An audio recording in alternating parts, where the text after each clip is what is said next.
Hello बच्चों, आज हम लोग जा रहे हैं आपकी पाठ्य पुस्तक मंजरी कक्षा 8 का पाठ 10 भक्ति के पद का प्रश्नोत्तर करने। इससे प्रीवियस लेसन्स की अगर आपने एक्सरसाइज वीडियो नहीं देखी तो उसे आप प्लेलिस्ट में ज़रूर चेक कर लें। आपको सभी लेसन्स की एक्सरसाइज एक साथ मिल जाएगी। साथ ही अगर आप इंग्लिश के किसी भी चैप्टर का हिंदी अनुवाद चाहते हैं या एक्सरसाइज चाहते हैं तो वह भी आपको सभी प्लेलिस्ट में मिल जाएंगे। और अगर वीडियो आपको हेल्पफुल लगे तो ज़रूर लाइक करें, अपने फ्रेंड और दोस्तों के साथ भी शेयर करें, हमारे चैनल को सब्सक्राइब करना ना भूलें। सो चलो वीडियो स्टार्ट करते हैं। इस पाठ में मीरा और रसखान का कृष्ण के प्रति जो अनन्य भक्ति थी उन्हें इन पदों के माध्यम से दिखाया गया है।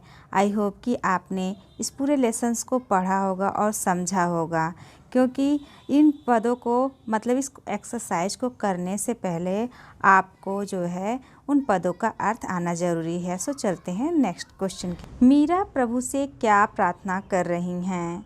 तो इसका उत्तर है मीरा प्रभु से प्रार्थना कर रही हैं कि वे उसे अपना दासी बना लें ताकि मीरा प्रभु की सेवा कर सकें और उनके निकट रह सकें। ठीक है, अब चलते हैं नेक्स्ट क्वेश्चन पे। अगला प्रश्न है, द्रौपदी की सहायता ईश्वर द्वारा किस प्रकार की गई? तो इसका उत्तर है ईश्वर ने चीर यानी कि साड़ी को बढ़ाकर द्रौपदी की सहायता की। तो द्रौपदी कौन थी? वह महाभारत में 5 पांडवों की पत्नी थी। अगला प्रश्न है, कवि रसखान ने वाणी की क्या विशेषता बताई है? तो इसका उत्तर है कवि रसखान ने वाणी की विशेषता बताते हुए कहा है कि वाणी के द्वारा ही हम ईश्वर का गुणगान करते हैं। अगला प्रश्न है, कवि रसखान ने तीनों लोकों के राज्य को कृष्ण की किन वस्तुओं से तुच्छ कहा है? तो इसका उत्तर है कवि रसखान ने तीनों लोकों के राज्य को श्री कृष्ण की लाठी और कंबल से तुच्छ कहा है।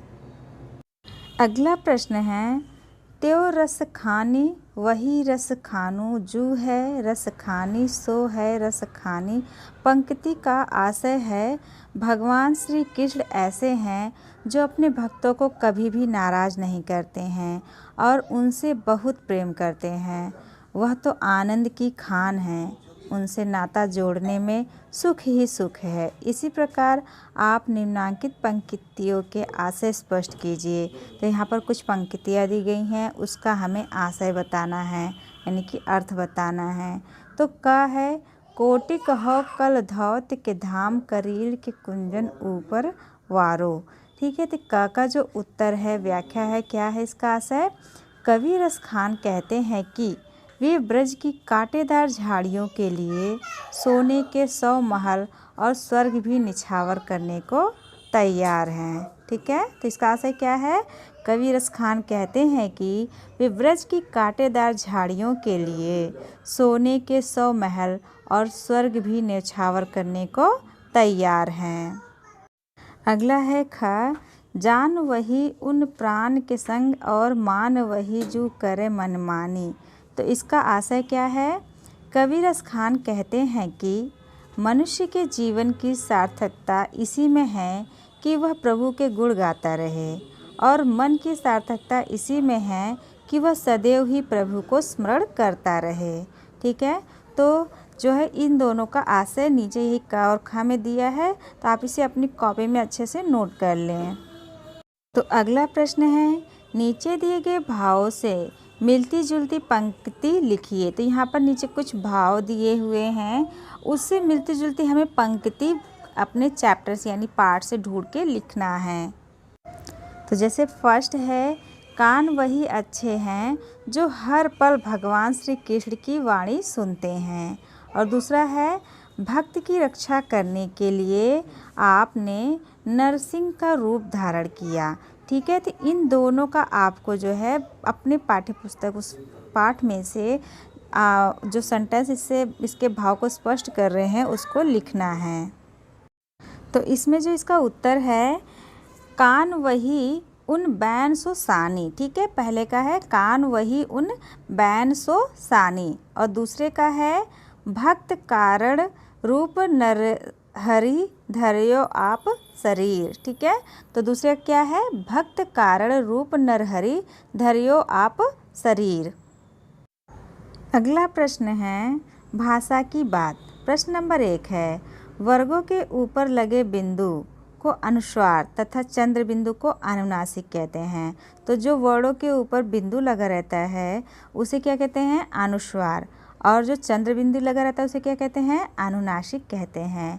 अनुस्वार का प्रयोग क वर्ग, च वर्ग, ट वर्ग, त वर्ग और प वर्ग के 5वें वर्ण के स्थान पर किया जाता है। जैसे क वर्ग में क ख ग घ अंगा है ना, तो अंगा के स्थान पर जो है अनुस्वार यानी वो जो बिंदी लगती है उसका इस्तेमाल किया जाता है। इस तरह से 5 जो वर्ग हैं, क वर्ग, च वर्ग, ट वर्ग, त वर्ग, प वर्ग, सभी का जो 5वां अक्षर होता है, जैसे क ख ग अंगा, ञ, अड़ा, इन सब के स्थान पर उस अनुस्वार का इस्तेमाल किया जाता है।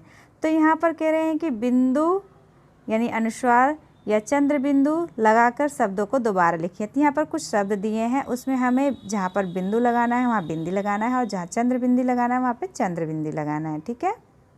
जैसे यहाँ पे लिखा है आँख, आँख पे क्या लगता है, चंद्र बिंदी, तो उसमें आप चंद्र बिंदी लगा दें। मुँह, मुँह पे चंद्र बिंदी लगा दें। गंगा, इस पे केवल बिंदी लगता है, बिंदी लगा दें। कंपन, इस पे भी बिंदी लगता है। गांव, गांव पे चंद्र बिंदी लगता है। पाँच, पाँच पर भी चंद्र बिंदी लगता है। गंदा, यहाँ पर गदा लिखा है, गंदा। चंचल लिखा है, इसे चंचल कर दें, ठीक है। इस तरह से जो है आप इसको अपनी कॉपी पे नोट डाउन कर लें। अगला प्रश्न है, पढ़िए, समझिए और कुछ अन्य शब्द लिखिए। तो यहाँ पर क्या है कि जो र होता है उसको, जो र होता है उसका हम 3 तरह से उपयोग करते हैं। एक उड़ंतु र के रूप में करते हैं, एक नीचे जो हम शब्दों के नीचे लगा देते हैं, और एक जो हम ट्रक के नीचे वाले जो वर्ड होते हैं उसके नीचे लगाते हैं। इस तरह से र का जो उपयोग होता है वह 3 तरह से होता है। तो पहले में देखो गर्मी लिखा है ना, उड़ंतु र लगा है, तो आप जो है उड़ंतु र लगा कर इसे धर्म बनाएंगे। यहाँ पर जो र नीचे इसमें हलंत लगा, इसे हटाकर आप इसे माँ के ऊपर उड़ंतु बना देंगे। फिर यहाँ देखो द्र लिखा है, द्रुम, तो क्रूर में भी हम आधा र लगा के दूसरा वर्ड लिख लेंगे। और ट्रक है तो ट्रक हमें उससे जो है ड्रम भी बना सकते हैं। अगला प्रश्न है, दिए गए शब्दों के मानक रूप लिखिए। तो यहाँ पर कुछ शब्द दिए हैं, उसका हम जैसे हिंदी में इस्तेमाल करते हैं वैसे शब्द यहाँ पे लिखने हैं। जैसे पहला है, क्या क्या शब्द दिए हैं, शरीर, लाज, प्राण, अपनों, ठीक है, और गुण। तो इनको आपको लिखना है। तो यहाँ देखो उत्तर यहाँ बगल में लिखा हुआ है, इसके नीचे मैंने डबल अंडरलाइन कर दिया, यहाँ से इसका उत्तर शुरू हो जाता है। शरीर को आप लिखेंगे बड़ा सा लगा के शरीर। लाज को आप लिखेंगे लज्जा। प्राण को प्राण। आपनों को अपना, और गुण को गुण, ठीक है। इस तरह से ये इसका मानक रूप हो जाएगा। अगला प्रश्न है, ब्रज भाषा के शब्द बैन, सानी, गात, उही, करे, अरु को खड़ी बोली हिंदी के रूप में लिखिए, ठीक है। ये सब क्या है, ब्रज भाषा के शब्द हैं, इसे आपको खड़ी बोली हिंदी के रूप में लिखना है। तो इसका उत्तर है, बैन को आप लिखेंगे बाणी, सानी को सुनना, गात मीन्स शरीर, उही को आप क्या लिखेंगे उनकी, करे को लिखेंगे करना, अरु को और, ठीक है। तो ये जो ऊपर वर्ड सब हैं क्या है, ये ब्रज भाषा के शब्द हैं और इसको आपको हिंदी यानी खड़ी बोली हिंदी में लिखना है, ठीक है। तो ये आपके इस पूरे पाठ का फुल एक्सरसाइज था। आई होप कि वीडियो आपके लिए हेल्पफुल होगी। अगर पसंद आए तो ज़रूर लाइक करें। So it's enough for the day, we will meet again in next video. Thanks for watching this video.